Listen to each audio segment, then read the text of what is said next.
Good morning everyone, I'm Miss M and this is my channel. So, nandito pala ako ngayon sa Hong Kong and ang topic natin is pwede bang mag-apply dito sa Hong Kong na may tattoo as a first timer. So, ex-abroad pala ako in Saudi Arabia, Jeddah, and I finished my contract there. Then, meron akong re-entry visa doon, and habang ako'y naghihintay ng aking flight is nagbakasakali akong mag-apply in the Hong Kong. Pero noon is wala pa akong financial money, pero nag-try ako kasi malapit lang din dun sa amin, and meron silang interview with the broker. So, pinuntahan ko na, I grab it. So, first is nagdadalawang isip ako nun kasi nga is meron akong tattoo and tapos nagpa-tattoo pa ako ng bago. So, ang sabi kasi nila dito sa Hong Kong na kapag may tattoo is mahirap mag-apply, pero I try. So, February 17, supposed to be my flight na pabalik sa Saudi, and nag-apply ako ng January 23 or January 17, I think, na may merong broker interview dun sa mismong agency. Then, walk-in lang ako doon.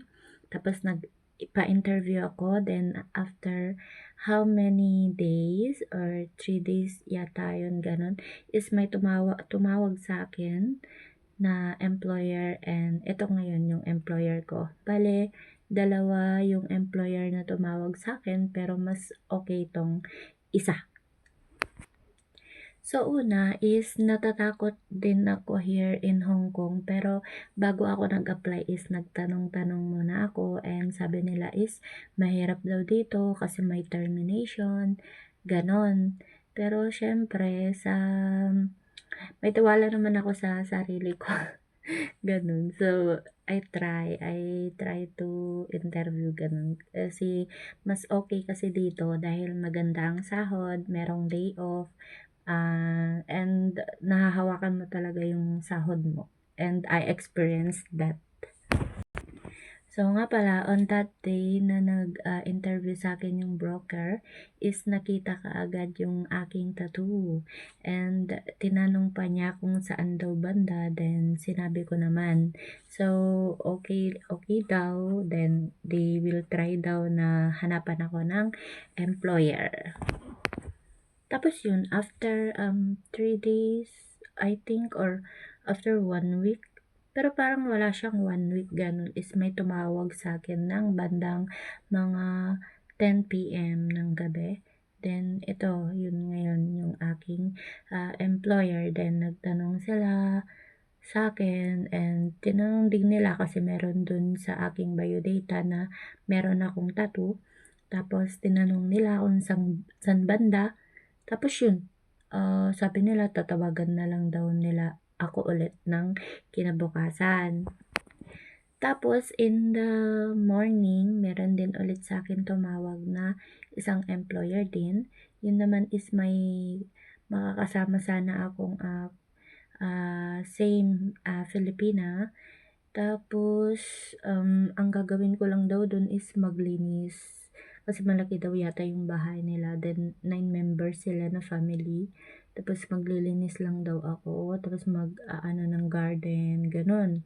Tapos, dito naman sa employer ko is may dalawa silang anak na babae pero malalaki na. Tapos, mag-isa lang ako, and tinanong ko na din kung meron ba akong own room.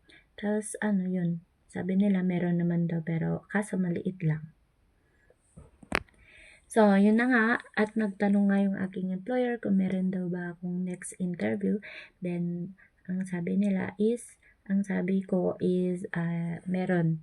Tapos yun, then sabi sa akin, sabihin ko lang daw kung ano yung decision ko, then magde-decide din daw sila. So, kinabukasan nun is, nag-usap kami nung second employer, and then, kinabukasan ng alas 10 ng gabi, then tumawag sa akin yung aking employer na, kung kamusta daw ba yung aking interview dun sa pangalawa. Then sabi ko naman is okay naman kaso may kasama, parang ayaw ko na may kasama. So, go ako sa inyo, sabi ko sa kanya. Tapos sabi niya, okay, sige. Kinabukasan is i-update ko yung agency na iha-hire ka na namin, ganon. Tapos yun, kinabukasan is, nagsabi na sa akin yung agency, then Monday, like that, is, mag-medical ka na. Ganon. Tapos yun, okay lang naman ang may tattoo, guys. Basta you try. Try lang ng try, ganon. Kung gusto mo, gawin mo. Ganon. Huwag kang magdalawang isip. So, that's it. So, thank you for watching my videos and please subscribe and follow my page. Bye-bye. See you to my next video.